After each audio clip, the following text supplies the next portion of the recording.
Les chaînes de restauration rapide vont encore devoir faire un effort sur le tri de leurs déchets. Oui, elles sont convoquées aujourd'hui par Brune Poirson, la secrétaire d'État en charge de la transition écologique. Des fast-foods qui produisent 180 000 tonnes de déchets chaque année.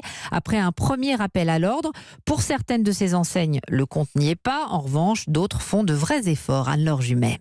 Il y a d'abord les bons élèves. 4 enseignes ont ainsi présenté des plans jugés satisfaisants en matière de tri des déchets.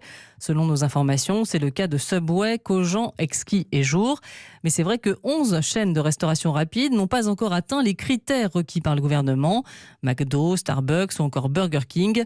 Quant à KFC, il se distingue comme celui qui ne veut pas appliquer la loi, précise-t-on au ministère de l'écologie. Et c'est vrai que dans ce secteur, il y a encore du chemin à parcourir, comme l'a constaté Paul, qui a travaillé 6 mois dans l'une de ces enseignes. Tous les emballages étaient jetés dans les mêmes sacs, avec la nourriture, avec les gobelets en plastique, etc. Les produits qui étaient à disposition des clients depuis plus de 5 minutes, on les mettait dans une poubelle spéciale de nourriture et ça finissait dans la grosse poubelle générale. Donc au final, il n'y avait aucun tri. Alors les mauvais élèves seront-ils sanctionnés ? Au ministère, on ne veut pas encore annoncer la couleur, mais la volonté, c'est bien de donner un grand coup d'accélérateur.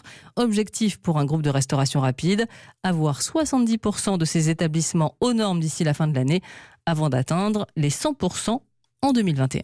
Anne-Laure Jumet avec Maya Sido.